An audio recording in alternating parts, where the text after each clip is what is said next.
오늘 우리에게 주시는 말씀은 예레미야 1장 4절에서부터 16절까지 말씀입니다.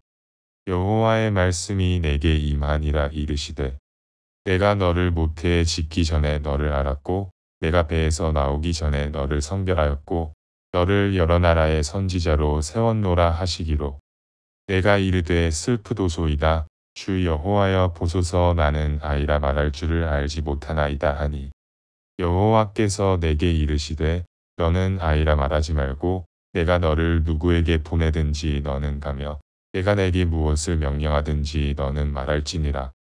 너는 그들 때문에 두려워하지 말라. 내가 너와 함께하여 너를 구원하리라. 나 여호와의 말이니라 하시고 여호와께서 그의 손을 내밀어 내 입에 대시며 여호와께서 내게 이르시되 보라 내가 내 말을 내 입에 두었노라. 보라 내가 오늘 너를 여러 나라와 여러 왕국 위에 세워 내가 그것들을 뽑고 파괴하며 파멸하고 넘어뜨리며 건설하고 심게 하였느니라 하시니라. 여호와의 말씀이 또 내게 임하니라. 이르시되 예레미야야 내가 무엇을 보느냐 하시네. 내가 대답하되 내가 살구나무 가지를 보나이다. 여호와께서 내게 이르시되 내가 잘 보았도다. 이는 내가 내 말을 지켜 그대로 이루려 함이라 하시니라. 여호와의 말씀이 다시 내게 임하니라. 이르시되 내가 무엇을 보느냐 대답하되 끓는 가마를 보나이다. 그 윗면이 북에서부터 기울어졌나이다 하니 여호와께서 내게 이르시되 재앙이 북방에서 일어나 이 땅의 모든 주민들에게 부어지리라. 내가 북방 왕국들의 모든 족속들을 부를 것인즉 그들이 와서 예루살렘 성문 어귀에 각기 자리를 정하고 그 사방 모든 성벽과 유다 모든 성읍들을 치리라. 여호와의 말이니라. 무리가 나를 버리고 다른 신들에게 분향하며 자기 손으로 만든 것들에 절하였은즉 내가 나의 심판을 그들에게 선고하여 그들의 모든 죄악을 징계하리라. 네, 오늘 이 시간은 소명의식과 사명이라는 제목을 가지고 하나님 말씀을 증거하도록 하겠습니다. 저와 여러분이 예레미야의 말씀을 읽었는데 예레미야는 사람들이 표현하기를 어떤 선지자라고 얘기해요? 눈물의 선지자. 왜 눈물의 선지자였을까요? 자기가 가장 사랑하는 그 믿음의 동족 그리고 자신의 동포 하나님의 사람들이 어떤 자들이 멸망하는 것 같은 그 고통을 다 느꼈기 때문에 눈물로써 당신들이 진짜 은혜를 입었던 것이 확실하다면 돌아오라. 아니 내 가족이 내 사랑하는 이들이 멸망하는 걸 본다면 웃을 사람이 있어요? 우리가 이렇게 살아가면서 지옥에 관해서 누군가하고 얘기할 수가 있습니다. 그 지옥에 관해서 얘기할 때 내 사랑하는 이가 지옥 갈 걸 뻔히 알아요. 그러면은 그 얘기를 할 때 우리가 웃을 수 있겠냐는 거예요. 웃을 수가 없죠. 이들이 하나님의 그 심판에 의해서 멸망으로 나가게 되는 것을 먼저 알게 된 예레미야가 눈물로써 돌아오라고 얘기하는 거예요. 그 흘리는 눈물은 사실은 누가 흘리는 눈물이에요? 바로 주님이 흘리는 눈물이죠. 그 주님이 흘리는 그 눈물을 그도 흘리면서 그 하나님의 심정으로 돌아오라. 그러니까 내가 먼저 돌아온 자로서 돌아오라고 할 수 있고 그리고 내가 돌아갈 자로서 돌아오라고 할 수 있어요. 내가 아직은 연약하여서 믿음의 자녀라고 정말 하나님의 자녀라고 말하기는 부족하지만 그럼에도 나는 주님의 은혜로 나아가길 원합니다. 이런 사람들 또한 주변에 있는 사람들에게 돌아오라고 할 수 있다는 거예요. 그러니까 이 하나님의 놀라운 심정을 가지고 예레미야는 어떻게 했습니까? 바로 그들로 하여금 돌아오라. 돌아오라. 끊임없이 돌아오라. 라고 하는 그것을 눈물로써 그렇게 증거했다는 겁니다. 그러다 보니 어떻게 해서 그가 그렇게 할 수 있었을까? 그가 어떤 환경에서 자라나서 그랬을까를 우리는 살펴봐야 되는데 예레미야의 이름대로 하나님은 사역하십니다. 예레미야 자체도 일으키셨고 그리고 그 어떻게 보면 불에 타다가 남겨진 부직갱이 같은 불쏘시개 같은 그들을 구원해내시는 그 하나님을 봤다는 겁니다. 그래서 여호와께서 일으킨다는 그 이름의 뜻대로 하나님은 예레미야를 일으키셨고 예레미야를 일으키신 같이 누구를 일으키는 거예요?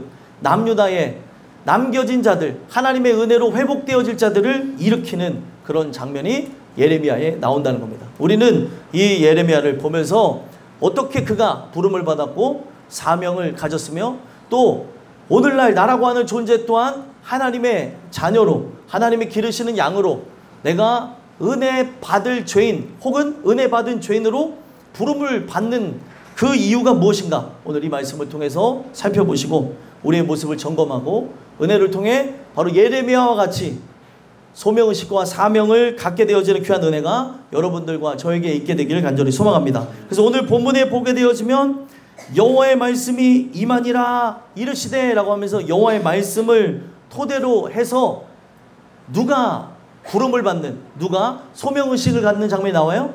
우리가 잘 아는 예레미야가 소명의식을 갖는 장면을 잘 알게 됩니다. 소명이 뭐예요, 여러분들? 소명은 저쪽에 있는 소명교회만 소명입니까? 아니죠. 그러니까 왜 그 교회가 소명교회라고 졌는 줄 아세요?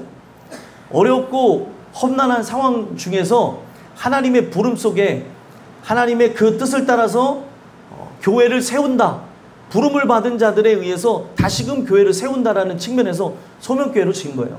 그게 이제 성경적인 이름인 거죠. 마찬가지로 그 교회만 소명, 하나님이 부른 게 아니라 하나님이 어디로 불렀어요? 여러분들과 저를 땅끝교회로 불렀어요. 그러면 땅끝교회로 불렀다고 하는 것은 이것은 우리가 그리스도의 몸된 지체로 한 몸으로 행해 나갈 일들이 있다는 걸 가르쳐 주는 겁니다. 어제 청년들하고도 나누면서 한 몸이자 운명 공동체인 우리들에 대한 얘기를 나눴어요. 자, 한 몸이 찢어질 수 있어요, 없어요? 없죠. 오늘날 우리는 하나님의 교회를 세우기 위해서 한 몸으로 부름을 받은 거예요.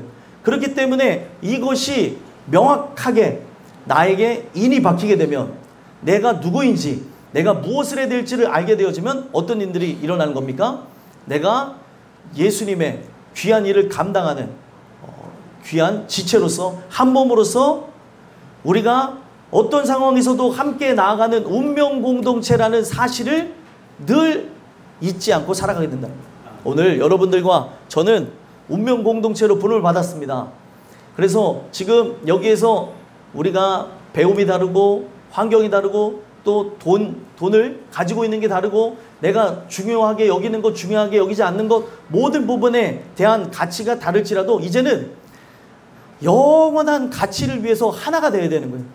세대를 초월해서. 그래서 그 일을 감당하게 하시고자 바로 여러분들을 불러주신 거예요. 이 땅끝교회를 세우라고. 그리고 교회가 세워지는 걸 통해서 어떤 일들이 일어나는 겁니까? 여러분들의 가정과 여러분들의 인생과 여러분들의 삶이 세워지라고 하나님은 부르신 겁니다. 그래서 마찬가지로 우리에게 지금 하나의 표본이 되어지는 예레미야가 여호와의 말씀이 임하는 걸 통해 부르심을 받았다는 것. 이 부르심을 받았다는 게 굉장히 중요한 거거든요. 이걸 느낄 때에 여러분들과 저는 견고해지는 겁니다. 부르심을 받았다는 생각이 없게 되면 느슨해지고 풀어지고 그리고 우리가 떠나갈 수밖에 없게 되는 거예요. 그래서 이 본문 속에서 하나님이 너를 불렀다라는 것을 가르쳐주는 그 장면이 5절에 6절에 바로 이렇게 두 절에 걸쳐서 이렇게 나오게 됩니다. 먼저 5절 한번 읽어보겠습니다.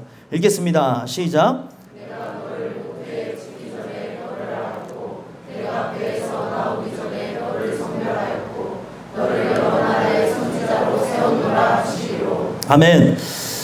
이 내용 자체가 저는 은혜가 되는 게 내가 너를 모태에 짓기 전에 너를 알았다. 모태라고 하는 거 여러분들 어떻게 보면 어머니의 자궁을 상징하는 건데 이 자궁의 본래적 의미는 어떤 곳에서 왔냐면 비어있다라는 곳에서 왔어요. 비어있던 그곳에 뭐가 이제 생겨나는 거예요? 생명이 생겨나는 거죠. 그래서 이것을 하나님의 신비라고 얘기합니다. 그리고 또 세상 사람들 또한도 임신이라고 하는 것 자체를 생명의 신비라고 얘기해요. 어떻게 해서 이렇게 되어지는가에 대한 그런 물음을 갖고 많은 사람들이 연구해서 이렇게 되어진다라고 했지만 그래도 우리가 확률로 가지고 어떤 생명이 생겨나는 것이 아니라고 하는 걸 알 수 있어요. 몸에 요즘에는 이상이 없어도 아이를 갖는 게 어려워진 시대가 됐어요. 뭐 사람들은 그걸 원인을 환경 호르몬이다 뭐다라고 하겠지만 어찌됐든 이 모든 것에 대한 그 주관은 하나님이 하고 계십니다. 그래서 비어있던 그곳에 생명이 들어 참과 같이 이거는 어디서 왔냐면 온 세계를 말씀으로 채우시는 하나님의 그 능력을 표본으로 삼고 가는 거예요. 그러니까 이 세상이 뭐에서 뭐로 창조됐어요?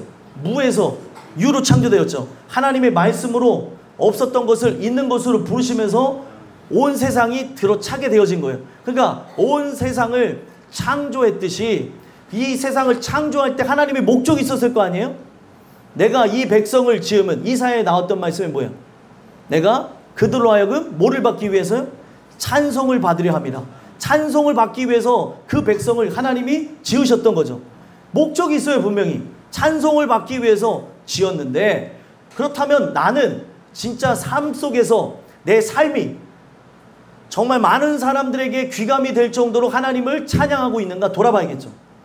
그런 부분서부터 오늘날 우리가 진짜 창조되어진 목적에 의해서 이 세상이 창조되었듯이 나라고 하는 존재도 하나님이 목적을 갖고 이 세상을 창조했던 것처럼 나를 창조했다는 걸 가르쳐 주는 거예요. 그래서 모태에 짓기 전에 너를 알았다.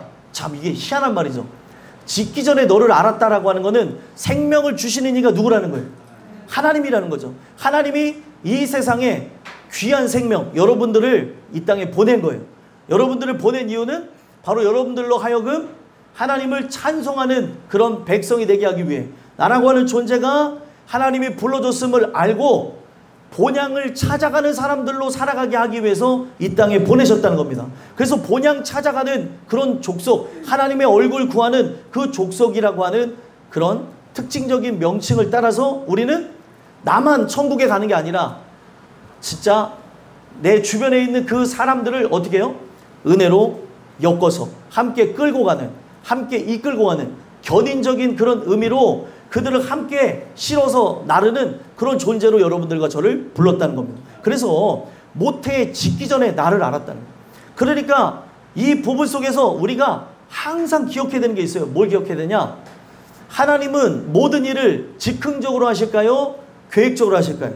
계획적으로 하시죠. 그럼 계획적으로 한다면 바로 예수님의 십자가에 대한 그러한 계획은 창세 이전에 계획이 된 거예요? 창세 이후에 계획이 된 거예요? 창세 이전에 계획된 거죠. 자, 그러면 이 세상을 창조하기 이전에 예수님의 십자가는 이미 계획되어져 있었던 겁니다. 마련이 되어져 있었던 거예요. 왜 그러냐? 하나님은 전지하셔서 인간이 타락할 것도 아시는 거죠. 인간이 타락하여서 정말 하나님과의 그 계약을, 그 언약을 깨트려서 멸망으로 나갈 존재가 될 것을 알았기 때문에 바로 그리스도를, 십자가를 예비해 두셨다는 겁니다. 그래서 오늘날 우리라고 하는 존재가 그 십자가를 통해서 하나님이 나를 아셨듯이 나 또한 그분을 알게 되는 비밀을 이렇게 성경에 적어놨고, 오늘날 나라고 하는 존재가 십자가를 경험하게 되어질 때, 아, 나라고 하는 존재는 분명히 태어난 일시가 있지만 나라고 하는 존재가 새롭게 태어난 그것은 바로 십자가를 통해서 태어나는구나. 십자가를 통해서 나라고 하는 존재가 살아갈 이유와 그리고 목적이 뭔지를 알게 되는구나. 그것을 체험하게 된다는 거예요. 그래서 오늘 이 부분 속에서 하나님이 짓기 전에 나를 알았고, 짓기 전에 여러분들을 알았고, 내가 배에서 나오기 전에 희한한 건 하나님이 미리 아신 자들을 불러줬다고 하는 로마서의 말씀이 그대로 연결되는 거예요. 미리 아신 자들을 부르시고, 부르신 자들을 의롭다 하시고, 의롭다 하신 자들을 영화롭게 하셨다. 바로 이게 성경의 내용 그대로 바로 신약과 구약이 연결되어지는 건데, 하나님께서 여러분들 자체가 진짜 세상에 존재하기 이전에 아셨고, 중요한 거는 배에서 나오기 전에 생명이 이제 잉태되어져서 뱃속에 있을 때에 성별했대요. 저는 이게 너무 은혜가 되어져요. 왜 은혜가 되어지냐? 나라고 하는 존재, 부족하고 연약하고 나약하고 그리고 힘없고 그리고 능력이 없고 의지할 것 없는 존재지만 하나님께서 당신을 의지하게 하셨고, 당신으로 힘 삼게 하셨고, 당신으로 영광 돌리게 하도록 뱃속에서 성별했다는 거예요. 제가 늘은 아니고 가끔 가다가 말씀드리는데, 저희 어머니가 했던 말이 있어요. 진짜 이제 화가 나셔서 했던 말이, 아, 저거 옛날에 놈새끼 저거 그냥 뭐 이렇게 얘기하면서 빠르게 돌렸어요. 그 내용은. 그래서 이렇게 막 얘기를 하셨던 내용이 있었어요. 근데 그때 제가 알게 된 게 뭐냐면, 제가 이제 저희 어머니가 예수 믿고 난 이후에 낙태한 거에 대해서 그렇게 철저하게 회개를 했는데, 옛날에는 그 낙태가 아무렇지도 않게 했던 시절이 있었다고 합니다. 요즘에 낙태는 불법이죠. 그죠? 근데 과거에는 그거를 그냥 돈만 주면 가서 낙태를 해줬던 적이 있었는데 그 낙태의 대상자가 저였던 거예요. 원하지도 않았던 녀석이 갑자기 태어난 거죠. 그래서 저희 누나와 저와의 그 나이 차이가 5살 차이예요. 그 5살 차이인데 갑자기 계획도 없던 녀석이 이제 선 거예요. 그래서 이것을 어떻게 할까? 평상시 같으면은 저 말고도 다른 친구들은 다 갔대요. 더 위에 형님, 누나들 먼저 가셨대요. 그래서 저도 이제 가야 될 그런 처지에 있는데 이제 신앙이 생기다 보니 저희 어머니가 교회 사모님한테 이제 여쭤봤대요. 낙태하는 게 맞습니까? 그랬더니 저희 부모님 그때 사찰 일을 하고 계셨던 그때 그렇게 사찰 일을 하실 때였으니 되게 가까웠던 거예요. 교회 사모님과 저희 어머니가 거의 날마다 철야 기도를 그렇게 하셨대요. 두 분이 이천중앙교에서 그렇게 하셨었는데 뭐 그렇게 철야하던 중에 제가 언제 생겼는지 저도 잘 몰라요. 그게 생겨가지고 그런 상황 속에서 이제 사모님한테 얘를 어떻게 하는 게 좋겠습니까? 했더니 사모님이 이제 노발대발을 하면서 하나님이 주신 그 생명에 대해서 경시했다고 하면서 막 질책을 하고 이 아이가 태어나는 그때까지 철야를 하라고 하면서 철야 중에 태어난 게 접니다.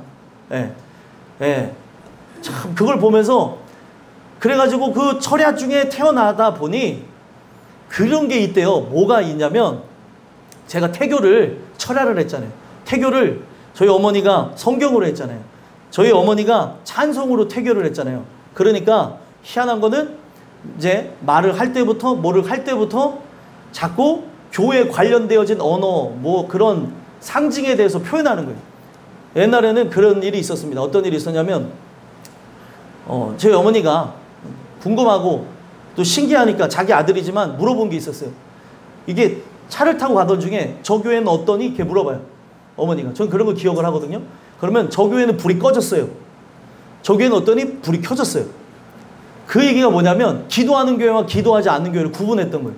어렸을 때부터 예셀이 이엘이 만날 때부터 막 그렇게 돌아다니면서 막 그런 얘기를 하고 돌아다니니까 별난 놈이죠.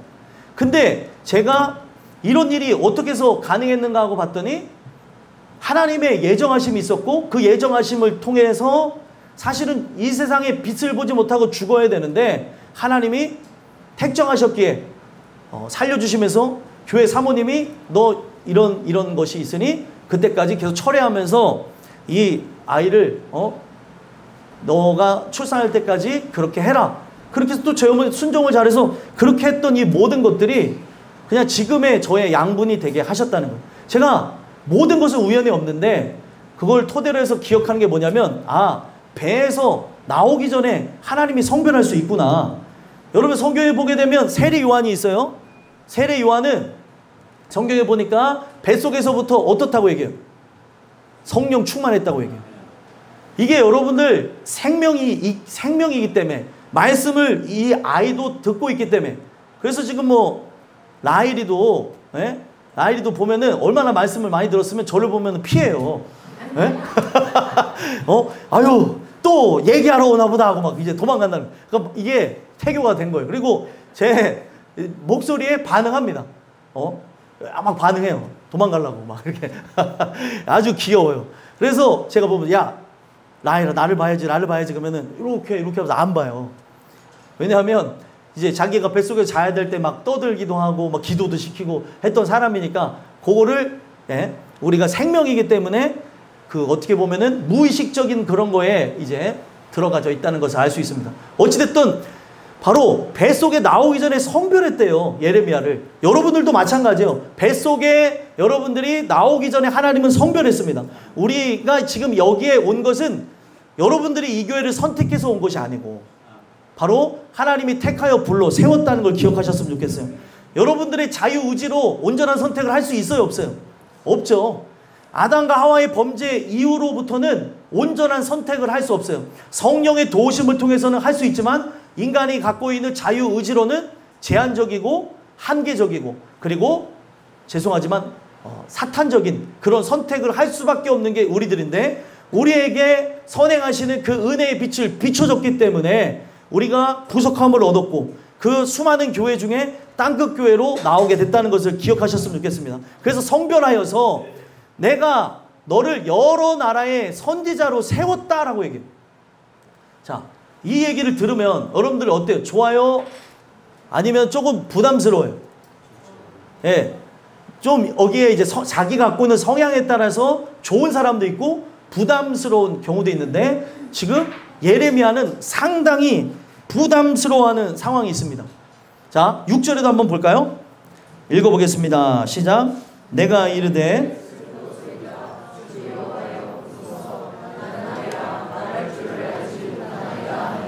아멘. 너를 여러 나라의 선지자로 세웠는데 왜 슬프다고 했냐는. 자, 여기에서 세웠다고 하는, 여러 나라의 선지자로 세웠다는 이 말이 보내겠다는 거예요. 여러 나라에 가서 사역을 감당하게 하겠다는 거예요. 근데 왜 슬프다고 했냐면 이 일 자체가 고되기도 하고 두렵기도 하지만 지금 자신의 가문 자체는 철저하게 망한 가문이에요. 왜 망한 가문이라고 하냐면 이 역사를 거슬러서 올라가면은 그가 이제 살고 지금 태어난 그 장소를 아나돗이라고 하는데 아나돗에 파면되어진 제사장이 그렇게 오게 돼서 살게 되며 제사장 족속이 그러니까 파면되어진 제사장 족속이 살게 되어진 그 장소가 아나돗 자신의 고향이 되게 됐던 거예요. 성경에 보게 되면 아비아달이라고 하는 제사장이 나와요. 이 아비아달 제사장은 진짜 다윗과 함께 하면서 은혜롭고 그리고 하나님의 귀한 일을 감당했던 그런 제사장인데 이 아비아달이 실수를 합니다. 노년에. 그러니까 우리는 늘 깨어 있어야 돼요. 여러분들. 늘 깨어 있지 않으면 실수합니다. 예? 젊은 날에 실수하는 사람이 있고 노년에 실수하시는 분들이 있고 중년에 실수하는 사람들이 있어요. 우리가 늘 깨어 있지 않으면 사람은 늘 연약해서 실수할 수 있는 존재라는 걸 기억했으면 좋겠습니다. 그래서 그 아비아달이 어떤 실수를 해요? 결국에 보게 되어지면 이제 그 다윗의 첫째 아들 있죠. 그 첫째 아들이 왕위를 얻으려고 하는 그 부분에서 아비아달이 그쪽 편에 서게 됐던 거예요. 그러니까 누구 편에 서야 돼요? 원래는 솔로몬 편에 서야 되는데 바로 첫째 아들 편에 그렇게 서게 되는 그것 때문에 이것이 문제가 되게 되어져서 솔로몬이 그래도 아버지 대에 아버지와 함께 했던 그리고 아버지와 함께 하면서 귀한 일들을 많이 감당했던 걸 기억하면서 아나돗에 쉽게 얘기하면 귀양 보내듯이 보내버린 거예요.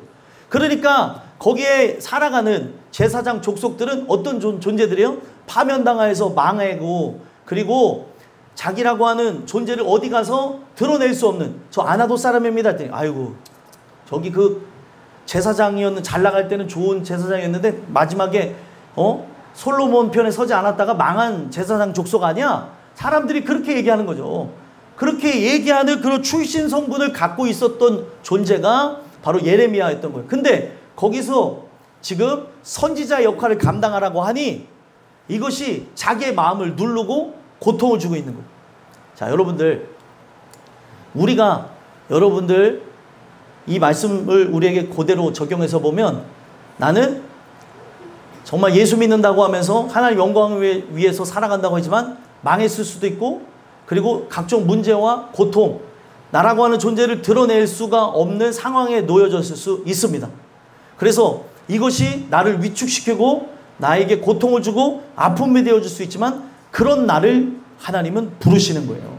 가장 낮은 곳에서 그리고 그 선한 것을 볼 수가 있을까라고 하는 그 장소에서 부름을 받는 거죠. 그래서 이 예레미야의 부름 속에서 또 우리에게 오마주가 되어지는 또 하나의 모습이 드러나는 존재가 누구예요? 예수님이죠.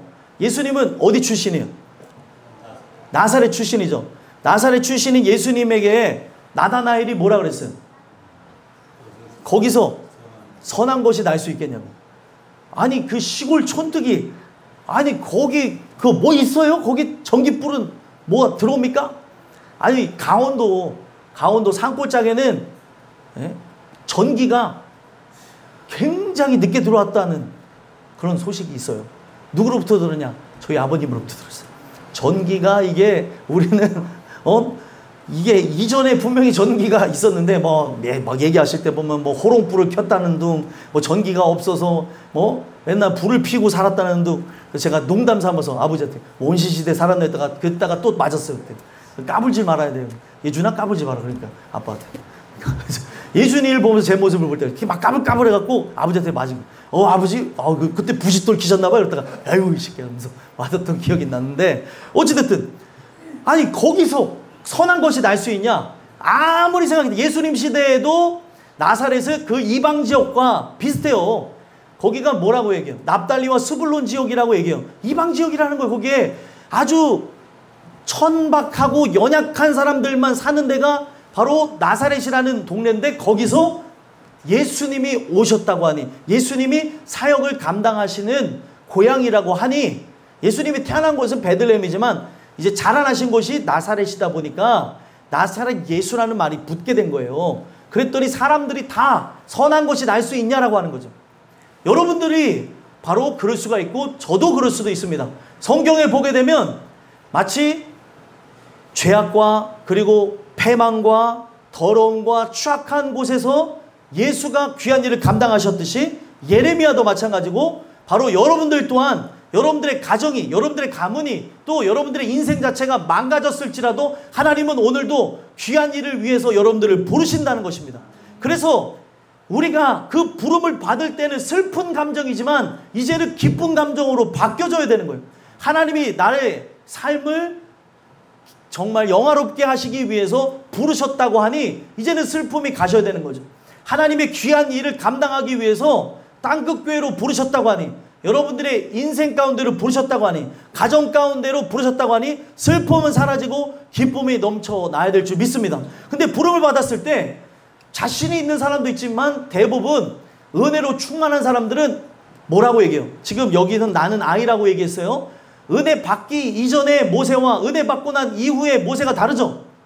은혜 받기 이전의 모세는 어떻게 했어요? 막 힘으로 이 나라를 막 정복하려고 그러고 막 사람을 구원하겠다고 하다가 어떻게 했습니까? 예, 죽였어요. 구원하기는커녕 사람을 죽이게 하는 살인자가 되게 되어졌다는 거예요. 그랬던 그가 40년 뒤에 80세에 하나님이 부름을 받아서 은혜가 충만하게 또 그가 하나님의 그 귀한 말씀 속에서 묵상 속에 살아가다 보니 어떤 고백을 하게 되어져요? 나는 말을 할 수가 없다고요. 그래서 누굴 붙여줘요? 아론을 붙여주죠. 그 아론을 붙여준 게 바로 이 상징적인 의미 속에서는 성령이 할 말을 가르쳐준다고 하는 그것을 상징적으로 보여준 거예요.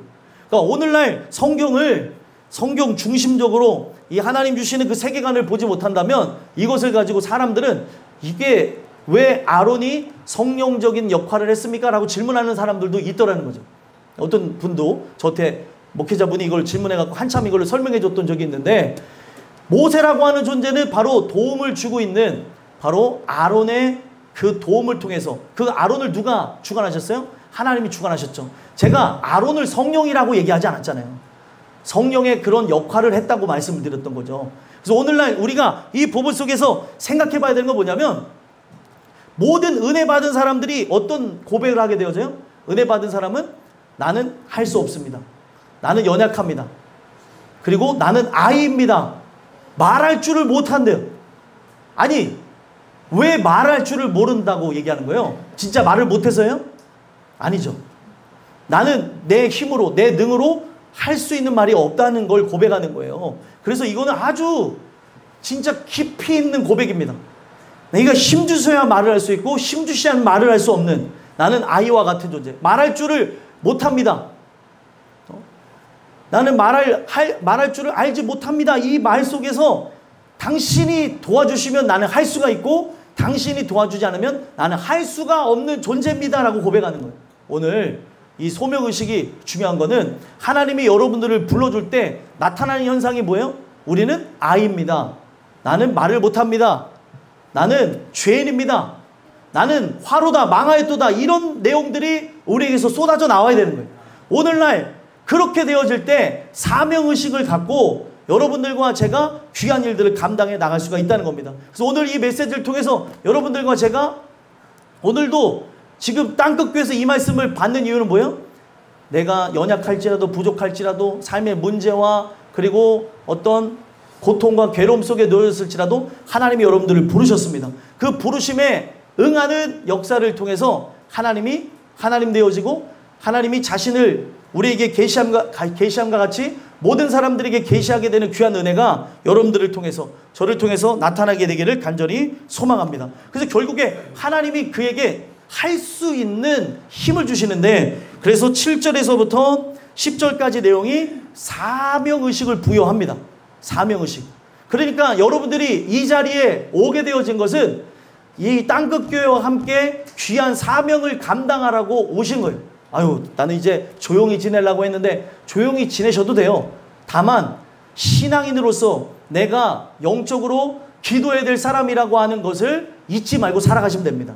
내가 몸으로 못할 수도 있어요. 몸으로 못하지만 마음으로 그리고 입으로 기도하며 찬양하며 나라고 하는 존재가 할 수 있는 존재로 나아가면 되는 겁니다. 그래서 앞에서 일할 사람이 있고 뒤에서 일할 사람이 있는 거예요. 그래서 그런 사명의식이 있다면 그 사명의식을 갖고 그 자리를 지키려고 합니다. 바수꾼의 사명을 가지고 정말 하나님의 기쁨을 위해서 나아가려고 하는 모습이 있어요. 근데 이런 것이 없다고 하면은 흔들흔들 되는 거예요. 그래서 하나님은 지금 소명의식, 불러주신과 함께 사명의식을 그에게 부여하는데 7절 한번 읽어볼까요? 읽어보겠습니다. 시작. 여호와께서 내게 이르시되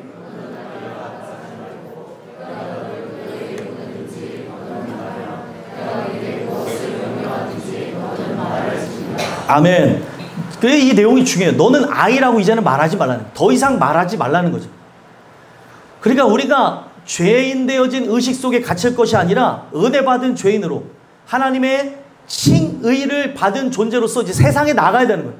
가서 복음 증거하고 사람들을 가르치고 세우는 일들을 하라고 하나님께서 똑같이 역사를 하는 겁니다. 그래서 이 부분 속에 예레미야라고 하는 존재를 세워가지고 사명자로 곳곳에 나가서 하나님이 보내신 사도와 같이 귀한 그런 일들을 하라고 우리가 일터에 나가서 하나님의 보내심을 받은 존재로 마치 사도적 역할이 뭐예요? 그들을 교회로 이끌어 오는 거죠. 세상 속에 있는 그들을 하나님의 은혜로 회개시키며 하나님의 기쁨이 되게 하기 위해서 우리를 보낸다는 겁니다. 그래서 이제는 더 이상 아이라고 말하지 말고 죄인이라고 얘기하지 말고 너가 할 수 없다고 말하지 말고 내가 너를 누구에게 보내든지 지금 누가 보내는 거예요? 하나님이 보내는 거죠. 하나님이 나를 보낸다고 하면 너는 그냥 가기만 하고 내가 내게 무엇을 명령한다고 하면 너는 그냥 말하기만 하면 된다는 거예요. 이게 되게 중요한 거 아니에요? 하나님께서 가라고 하면 가는 거예요. 멈춰서란 멈춰서는 거죠. 이게 어찌 보면 우리 교회가 가지고 가는 그 비전 속에서 하나님이 제게 보여주신 비전을 함께 공유하며 비전이라는 건 뭐예요? 텔레비전. 볼 때 텔레비전. 그 비전이라는 게 뭐예요? 눈앞에 지금 형상화된 것이 비춰지다라는 거예요. 비전은 내가 갖는 게 아니고 보는 거예요. 주의 영광을 보는 거죠. 주님의 역사하심, 앞으로 인도하실 그 모든 것들을 보는 걸 비전이라고 얘기합니다. 근데 이 비전이 한때 유행해서 사람들은 자기가 갖는 것인 줄 착각할 때가 있었다는 거예요. 그래서 저도 예전에 성경을 예전에도 많이 봤지만 잘 몰랐을 때 하나님께서 이 많은 것들을 깨닫게 하시기 이전에 비전은 내가 갖는 줄 알았어요. 그래서 비전이 굉장히 컸어요, 여러분들. 예? 말하면 부끄러울 정도로. 그러면서 하나님께서 철저하게 막 부서뜨리셨는데 그 비전 자체를 내가 가지면 된다고 해갖고 친구들이 너 비전은 뭐야? 내 비전은 내 비전은 뭐야? 신학교 들어가서 말했는데 비전이 제가 제일 컸어요. 왜냐? 딱 봐요. 범상치 않게 욕심 많게 생겼잖아요. 하나님을 위해서라면 나라고 하는 존재가 이제 살아도 한번 진짜 멋지게 살다가 33살에 딱 죽자 딱 그런 생각 갖고 살았어요. 멋있게 살다가 33살에 부름을 받아야지. 아직도 살아있어요. 그러니까 여러분들이 이런 거예요. 우리 교회 어르신들 만나면 아유 100세까지 봅시다. 100세까지 건강하셔야 돼요. 아유 목사님 끔찍한 얘기 하지 마세요. 라고 하는 내심에는 아유 감사합니다. 이런 마음이 있는 거 비슷한 거죠.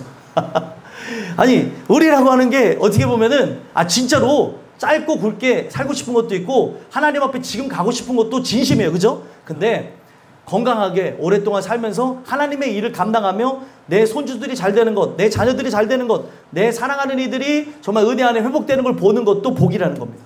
그러니까 우리 두 가지 마음을 다 갖고 있어요. 어찌됐든 이 부분 속에서 하나님이 가라고 하면 가는 거예요. 멈춰서라면 멈춰서는 거고. 그래서 하나님이 저에게 보여주신 비전, 그 비전을 명확하게 하기 위해서 기도하러 들어가겠다는 거예요. 그래서 그렇게 해서 하나님께서 가라 하면 가는 거예요. 근데 갈 때 내 식구니까 함께 데리고 가겠다는 거. 어딜 가든지 여러분들 어딜 가라고 한다 할지라도 이전을 하라고 한다 할지 아니면 여기서 아니면은 재건축을 하라고 한다 할지 그 모든 방향 속에서 함께 하겠다는 겁니다. 내 식구들과 함께. 그게 어쨌든 목회자에게 비춰준 그 비전을 함께 공유함으로 그 비전이 모두의 비전이 되는 거예요. 그래서 내가 무엇을 명령하든지 너는 말할지니라. 그래서 이 사명의식을 갖고 가서 어떻게 하라는 거예요? 증거하라는 거죠. 하나님의 귀한 일을 높이 그들에게 알게 하라고 하면서 바로 8절에 보게 되면 그들 때문에 두려워하지 말래요. 두려워할 일이 분명히 있죠. 큰 나라에 가서도 복음을 증거해야 되고 작은 나라에 가서도 그리고 제가 금요일 날에도 말씀드렸듯이 성문을 넘어가서 이 성문 저 성문 안으로 들어가는 거예요. 성문을 건너가서 넘어가서 성문으로 닫혀있는 자기의 어떤 인생을 닫아놓은 그곳에 하나님의 복음을 들고 열고 들어가는 거죠. 그곳에 들어가서 그 자리를 바꾸는 일을 감당하라고 우리를 하나님께서 귀한 일을 감당하게 하시겠다는 겁니다. 그래서 그들 때문에 두려워하지 말고 내가 너와 함께하여 너를 구원할 것이고 나 여호와의 말이니라 라고 하면서 하나님이 딱 인을 쳐버렸어요. 자, 4절에도 여호와의 말씀이 임하니라, 또 8절에도 여호와의 말이니라 라고 하면서 이거를 하나님이 도장을 찍어버린 거예요. 그러면은 하나님이 도장 찍으셨으니까 우리는 어떻게 해야 돼요? 그냥 어떻게 저떻게 생각하는 게 아니라 이것이 헤아려지지 않고 그려지지 않는다 할지라도 주님이 가라 하시면 가는 것이 바로 우리들의 삶입니다. 그래서 결국에 어떻게 하라고 얘기하는 겁니까? 여호와의 말이니라 라고 하고 이제 구체적인 사역에 대해서 얘기를 하시는데, 자, 이 내용에 대한 부분을 많은 사람들에게 증거할 때 담대함을 가지라고, 두려워하지 말라고 하는 측면에서 9절 말씀을 주셨습니다. 한번 읽어보겠습니다. 시작.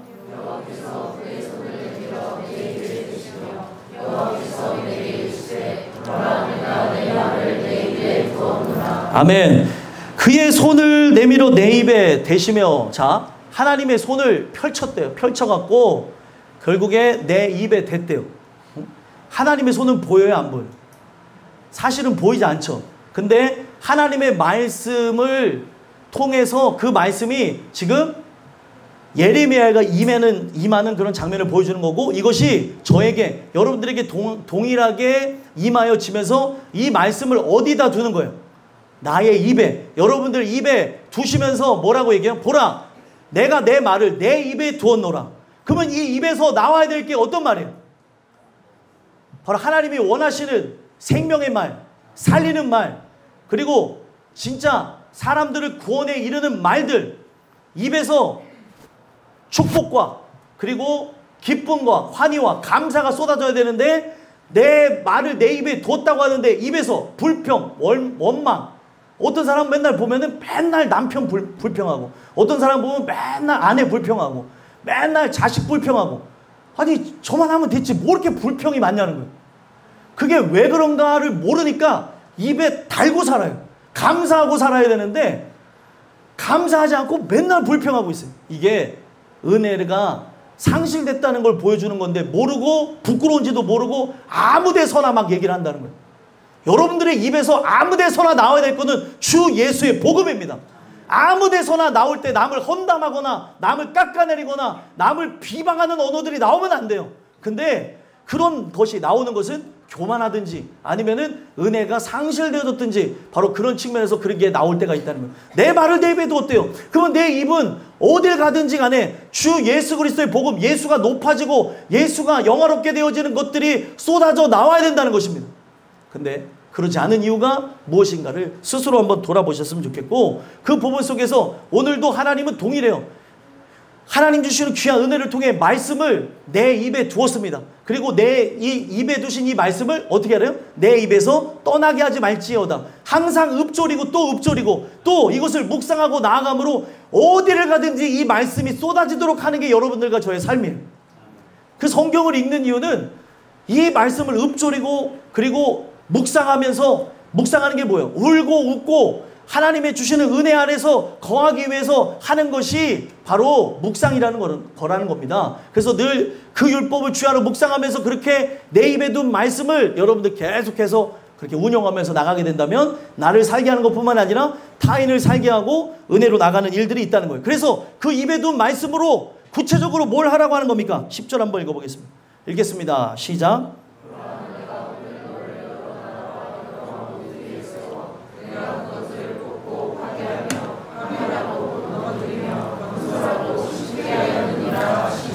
아멘. 보라, 내가 오늘 너를 여러 나라와 여러 왕국 위에 또 세웠대요. 세웠다는 게 뭐라고요? 아까 전에? 보낸다는 거예요.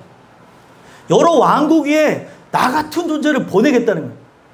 그러면 여러분들 이것이 진짜 하나님 주시는 은혜를 통해서 이게 목회자에게 해당되는 내용이 아니라 모든 하나님의 몸된 성전을 갖고 있는 존재들, 하나님의 귀한 몸을 실현해가는 여러분들에게 나타나는 것이에요. 우리는 곳곳으로 방문해 가는데 어디로 가요? 직장으로, 사회로, 가정으로 나아가는 거예요. 거기에는 큰 나라도 있고 작은 나라도 있고 거기에는 진짜 힘이 있는 사람도 있고 힘도 없는 사람도 있고 연약한 사람도 있는데 거기에 가서 어떤 일을 하는 겁니까? 우리 모든 사람들이 해야 될 유일한 비전에 대해서, 동일한 비전에 대해서 얘기를 해주는데 뭐라고 합니까? 내가 그것을 일단은 어떻게 하래요? 뽑으래요. 왜 뽑으라고 하는 거예요? 왜 뽑으라고 할까요? 지금 그들이 열매를 맺어야 되는데 열매를 맺지 못하는 그런 상황에 있는 거예요. 그리고 그들이 열매를 맺지 못하는 이유에는 그 속 안에 각종 오물들과 그리고 이물질 그리고 돌들이 가득 차 있기 때문에 그래서 뽑으라고 하는 겁니다. 그래서 여기에 보면 뽑고 파기하며 파멸하고 넘어뜨리며 건설하고 심게 했다라고 하는 이 말 자체가 농부의 언어로 썼어요. 농부의 언어. 하나님이 하실 그 귀한 일들을 여러분들이 몸이 되어서 하라고 얘기하는 거예요. 그래서 오늘날 뽑을 때 여러분들 이거 잘 배워야 되는데 뽑을 때 어떻게 뽑아야 돼요, 여러분들? 만약에 풀 뽑으라 그러면 어떻게 뽑아요? 예? 이 정확한 답을 알고 계십니다. 어떻게 뽑는다고요? 뿌리채 뽑아요. 뿌리채 뽑지 않으면 어떻게 됩니까? 예. 뭐 진짜 비 한 번만 싹 오잖아요? 더 커졌어요. 근데 저희 아버지가 이제 교회 그 화단을 정리하신다고 그래가지고 저한테 풀을 뽑으라고 했더니 제가 어떻게 했겠어요? 하여간 이렇게 혼나는 이유가 있다니까요. 혼나는 데는 이유가 있는데 요 위에만 다 뜯어놓은 거예요. 그랬더니 이제 아버지가 이제 부르는 거예요. 야, 이 자식아, 그거 조금 그렇게 할 때 힘을 줘서 이걸 뽑지 그걸 다 뜯었냐고 했더니 아빠 뜯으면 안 돼요 했더니 이 새끼가 너무 어른이 말하는데 뜯으면 안 돼요가 뭐냐고. 그럼 어떻게 해야 되는지 잘 가르쳐. 미안마 내가 뽑으라 그랬지. 아니 뽑는 거랑 뜯는 거랑 뭔 차이가 있냐고 하면서 막 대들었다가 비 오는 날에 먼지 나게 맞았어요. 저희 아버지가 아주 저기 야인 기질이 이놈의 새끼 아직도 기억이 나요. 그러니까 아버지가 그런 거예요. 너는 그놈의 그 주둥아리 때문에 아주 그냥 너는 아주 그냥 혼나야 돼. 그랬는데 하나님이 그 주둥아리로 하나님의 일을 하게 바꾸셨어요. 그래서 그 주둥아리가 옛날에 문제였는데 이것이 이제 하나님이 이제 기뻐 받으신 입으로 바꾸게 하신 거죠. 그러니까 뽑아야 될 거 아니에요. 뽑으라면은 왜 안 뽑냐고 뜯냐고요.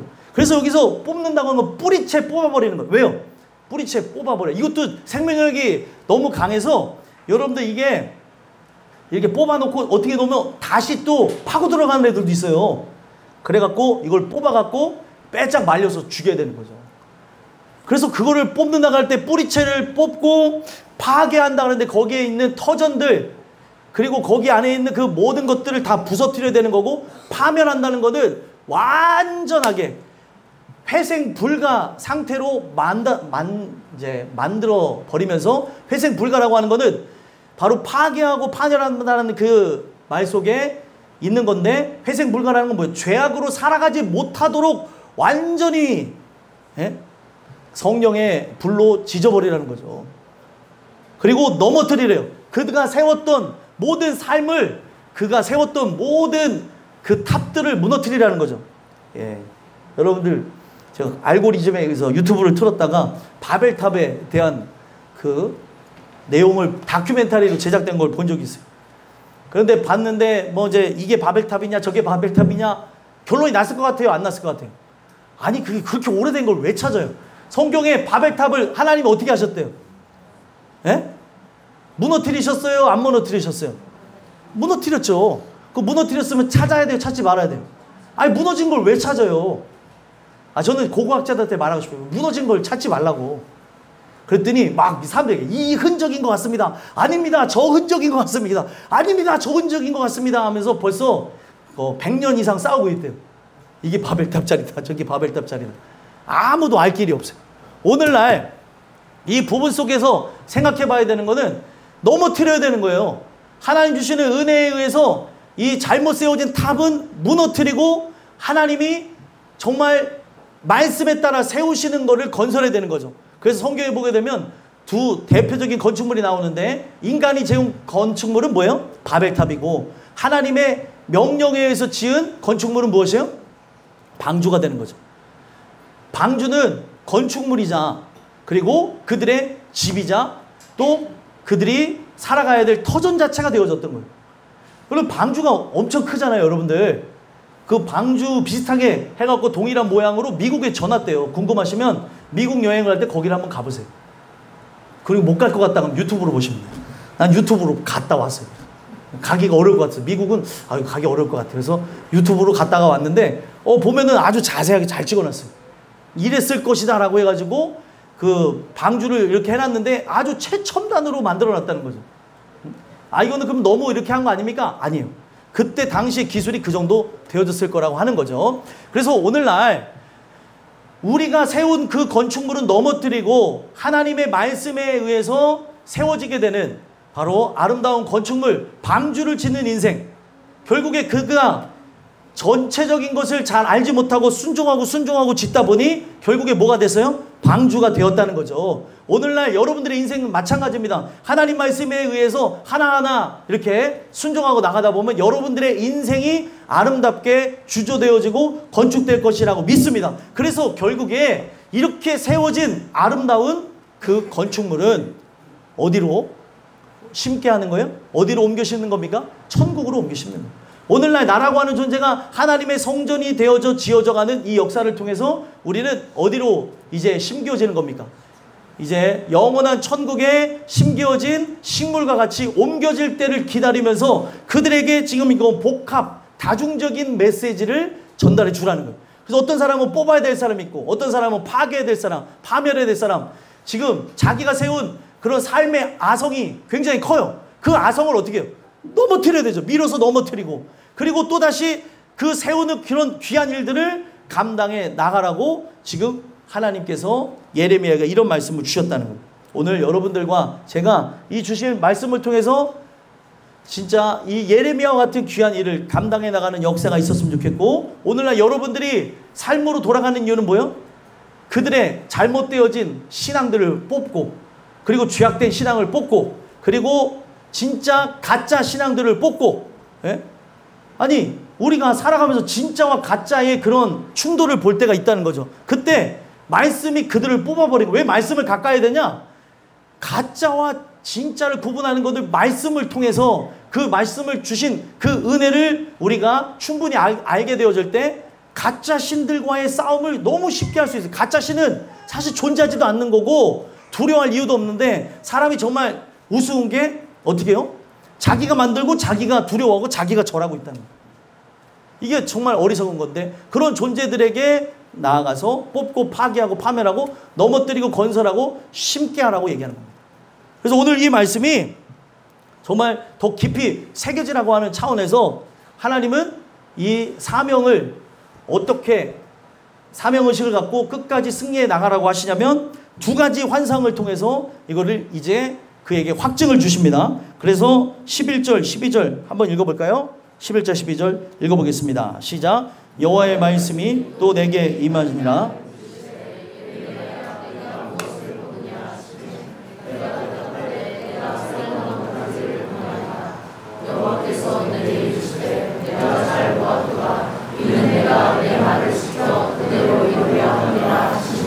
아멘. 여기 보면 하나님이 첫 번째 환상을 보여주는데 이 환상이 뭐예요? 살구나무 가지 환상을 보여주는 거예요. 이 살구나무 가지 환상을 왜 보여줬을까요? 그 많은 것이 있는데, 예? 지키라는 그런 의미 속에서 보여준 거죠. 그러니까 우리가 이제 표면적으로 이제 아는 부분에서는 바로 지키라는 그런 의미 속에서 이걸로 준 건데, 자, 왜 지키라는 의미하고 연관성이 있을까에 대해서는 잘 생각해보지 않잖아요. 그냥 우리는 이거를 그냥 그대로 받아들였을 때가 더 많은데, 이거를 깊이 묵상하던 중에 하나님이 주신 지혜가 뭐냐면 살구나무 가지의 생태에 대해서 제가 다 알아봤어요.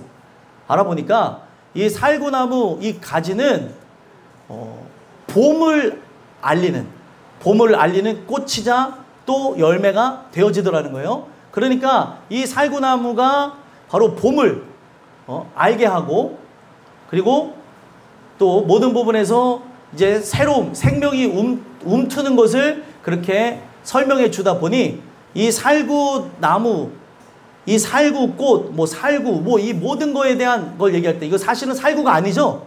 원래는 아몬드 나무입니다.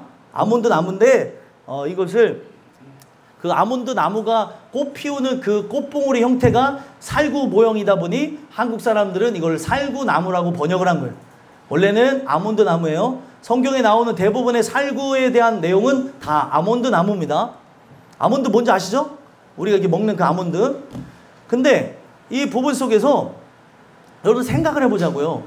성경에 보게 되면 그 겨울이 지나고 이제 꽃이 피고 향내가 난다, 봄이 왔다 라고 하는 그 소리를 이제 비둘기 소리를 통해서 성경은 얘기도 하고, 지금 여기서는 바로 살구나무 이 가지를 통해서도 알게 하는데, 그 비둘기 소리가 상징하는 게 바로 성령을 통해서 세상에 평화가 온다라고 하는 그런 의미를 또 주는 거고, 또 이 살구나무 가지를 통해서 얘기하는 것은 바로 뭐예요? 죽은 것 같았고 이제는 끝난 것 같았던 그 예수님을 통해서 모든 인생들이 생명을 다시 얻을 것이다, 부활할 것이다. 그래서 이 살구나무의 또 다른 그 이름말은 다 뭐든지 나무나 꽃에 그 이름말이 있잖아요. 이름말이 뭐냐면 부활이에요. 부활. 죽은 것 같았다가 살아나는. 겨울에는 나무가 앙상해져요. 잎도 다 떨어지고 그리고 순도 다 없어집니다. 근데 죽었는 줄 알았는데 겨울이 지나면 희한하게 순이 돋아나고, 그 순이 돋아난 그곳에서 꽃이 피고 열매를 맺는다는 거예요. 그러니까 이게 누굴 상징하게 되는 거예요? 예수님을 상징할 수밖에 없는 거죠. 그 예수님이 오늘날 모든 사람들이 죄를 범하여서 죽어야 되는데 예수님이 십자가에 모든 죄를 짊어지고 죽어주심으로, 그 마른 막대기 같은 그 예수님이 죽어주심으로 어떻게 되는 거예요?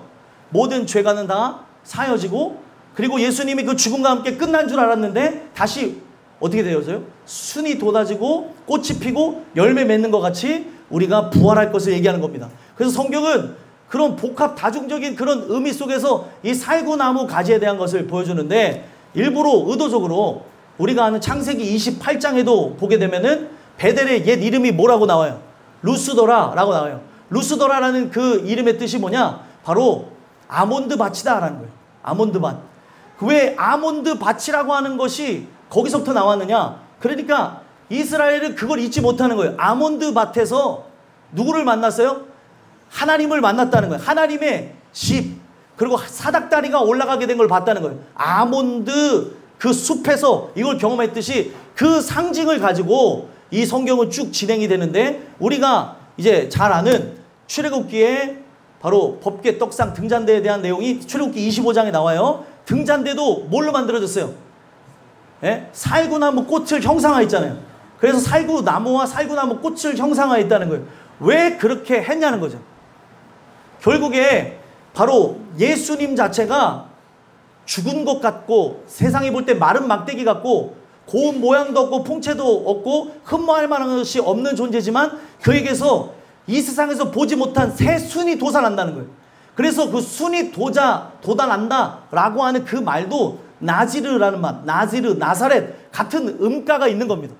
그래서 일부러 성경은 예수님에 대한 표현을 구약에서 뭐라고 얘기해요? 예수님을 순이라고 표현했어요.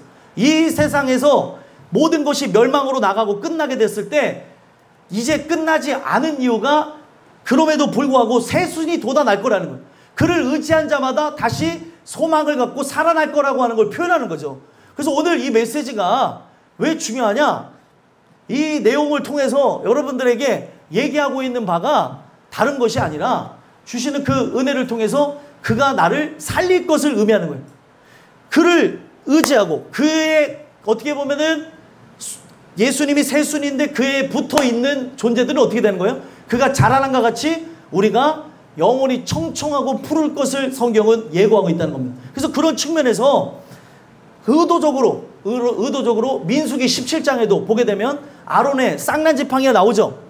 그 아론의 그 쌍난 지팡이, 죽은 지팡이를 다 갖고 온 거예요. 근데 그 지팡이를 놨더니 어떻게 되어졌습니까? 아론의 지팡이에서만 새 순이 돋아났어요. 거기에 돋아난 순이 뭐예요? 바로 살구나무 순이 돋아난 거예요.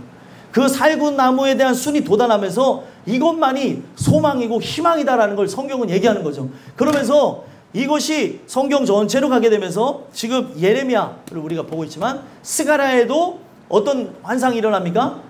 바로 이 순금 등잔대와 두 감람나무에 대한 환상이 나오게 되어져요. 스가랴서 4장에 나오게 되는데 그 내용 속에서 얘기하는 걸 보게 되면 그 순금 등잔대가 또 상징하는 게 뭐예요? 그 등잔대가 바로 살구나무 가지를 상징하는 거예요. 이 살구나무 가지에 의해서 빛은 비춰질 것이다. 바로 오늘날 이 살구나무 가지에 의해서 결국에 지켜질 것이다 라는 의미를 갖고 있는 거예요. 그래서 이 살구라고 하는 이 나무가 결국에는 샤카드라는 말에서 왔는데 이 샤케드가 살구나무고 샤카드가 지키다, 밤을 지새우다, 그리고 깨우다 이런 의미가 있어요. 그러니까 예수님이 잠자고 있는 심령을 깨우기 위해서 이 땅에 오시고 그들의 영혼을 변화시키는 그런 역할을 감당하게 될 거라고 하는 것을 진짜 이 살구나무 가지를 보면서 깨달았던 거예요. 그리고 그 아나돗이라고 하는 그 장소에 가게 되면은 그렇게 흔히 볼 수 있는 게 뭐예요? 살구나무 밭이 쫙 펼쳐져 있는 거예요. 그 살구나무 밭을 보게 되면서 그 살구나무를 통해 투영되게 되어지는 저 멀리 보이는 바로 성전, 저 멀리 보이게 되어지는 그 땅에 대해서 소망을 갖게 됐다는 거죠. 여러분들 이 내용은 어디 가서 들을 수 있는 내용은 아니에요.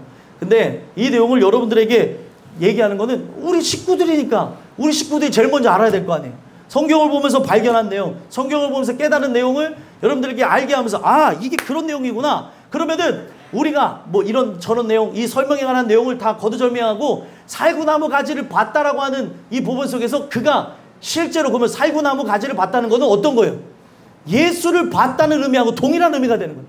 아, 이 사역을 감당할 수 있는 것은 예수께서 함께 하시는가를 봤느냐 안 봤느냐로 나뉘게 된다는 겁니다. 오늘날 여러분들 이 교회가 앞으로 여러 변형 속에서 나가게 되어질 때 여러분들도 마찬가지예요. 예수께서 그렇게 하신 것을 봤다라고 생각하고 믿는 사람은 함께 가는 거고 봤다라고 생각하지 않는 사람은 함께 갈 수가 없는 겁니다. 오늘 이 부분 속에서 동일한 거예요. 아, 살구나무 가지가 바로 예수님의 어떻게 보면은 사역을 알리는 거구나. 예수님께서 우리를 위해서 진짜 생명을 버리시고 죽은 자처럼 되어졌다가 살아나는 그 역사를 진행하고 있는 거구나. 이 부분을 보여줬다는 거죠. 그랬더니 이 살구나무 가지를 보면서 어떻게 되는 겁니까? 내가 살구나무 가지를 보나이다. 이 자기가 지금 자라는 환경 속에서 하나님 이걸 보여주면서 뭐라고 합니까? 12절에 한번 읽어보겠습니다. 시작. 여호와께서 내게 이르시되 내가 잘 보았도다. 이는 내가 내 말을 지켜 그대로 이루려 함이라 하시니라. 아멘. 제가 말씀드린 데서 그 지키다는 의미 그리고 깨우다는 그런 의미가 바로 이 살구나무의 원래 원형적인 그 단어 속에 있는 거예요. 지키라는 그 말에서 살구나무가 나왔기 때문에 지킨다는 게 무엇일까? 이 세상을 어떻게 보면 순화하면서 살린다는 게 무엇입니까? 바로 봄이 오는 것이고 새 생명이 움트는 걸 의미하는 거예요. 그래서 이 부분 속에서 우리가 잊지 말아야 되는 게, 내가 잘 보았도다. 내가 내 말을 지켜. 지금 너는 내 말이 곧 뭐예요? 나의 영이고, 그리고 이 말 자체가 상징하고 있는, 이 어떻게 보면 환상 자체가 상징하고 있는 분이 예수님이기 때문에 너는 예수 그리스도 자체를 진짜 마음에 모신과 같이 잘 마음속에다가 새기고 그를 모시고 나아가게 되면 너는 그대로 이걸 이룰 것이다. 내 말이 너희 안에 거하고 너희가 내 안에 거하면 무엇이든지 원하는 대로 구하라. 그래야만 다 이루리라. 성경이 이걸 다 연결을 하고 있는 거예요. 그래서 이 부분 속에서 우리가 살펴봐야 되는 것은 다른 게 아니라, 나라고 하는 존재가 그 말을 내 안에 새긴 만큼, 그 말이 내 입에서 떠나가지 않고 늘 묵상하며 살아가는 만큼 주의 귀한 일을 감당해 나갈 수 있구나 라는 것을 볼 수가 있는 겁니다. 오늘 제가 시간 관계상 끓는 가마까지 못하는데 요거는 이따가 연합소대 모임 때 같이 이렇게 하도록 하겠고요. 요 부분 속에서 우리가 기억해 봐야 되는 게 무엇이냐? 다른 게 아닙니다. 여러분들, 나라고 하는 존재가 살구나무 가지를 받느냐 안 받느냐에 대한 의미가 있는 거죠. 그걸 내가 받다라고 한다면 오늘날 그것을 본 자는 내 말을 지켜. 너 이걸 본 것 같이 이것을 지켜서 그대로 이루려 함이라. 그대로 이룰 수밖에 없게 되는. 결국에는 이거는 사실은 예레미야가 순종하면서 하고 있지만 이 삶은 그리스도를 드러내는 거고 그리스도가 하실 것임을 보여주는 거예요. 네가 지금 살구나무 가지를 받듯이 그 살구나무 가지 자체이신 예수가 하실 것이라는 걸 가르쳐주는 거예요. 오늘 이 말씀을 여러분들 이제 마음속에다 새기면서, 어떤 분은 이 부분을 더 자세하게 풀어주지 왜 앞에 이렇게 쓸데없이 말을 길게 했나 이런 생각 갖는 분도 있는 것 같은데, 그런 생각 갖지 마시고 오늘날 이 부분 속에서 어떤 분은 그 소명과 사명 의식에 대해서도 깊이 들어야 될 분이 있고, 어떤 분은 이 뒷부분에 제가 말씀드린 이 살구나무 가지에 대한 그 환상을 들어야 될 분이 있고, 다 들어야 될 분도 있고, 모든 게 다 우리의 모든 말씀이지만 기뻐하면서 이 말씀을 받으셨으면 좋겠고, 이 말씀 속에서 주시는 그 의미가 여러분들 잘 새겨져서, 글쎄요, 이거를 우리에게 주신 이유가 뭘까요? 우리가 그 많은 말씀 중에 예레미야의 이 말씀을 주신 이유가 무엇일까요? 자, 이 지키다는 말과 함께 또 연관성을 갖고 있는 게 뭐예요? 파수꾼의 사명이죠. 여러분들은 바로 예루살렘을 지키고, 바로 예루살렘을 지킨다고 하는 그 파수꾼의 사명을 통해서 교회를 지키고, 그리고 여러분들의 가정을 지키고, 여러분들의 삶을 지키는 그런 삶을 통해서 하나님의 기쁨이 되어지고 그 영광이 되어지는 귀한 일들이 여러분들의 삶 속에 있었으면 좋겠습니다. 기도하겠습니다. 하나님 감사합니다.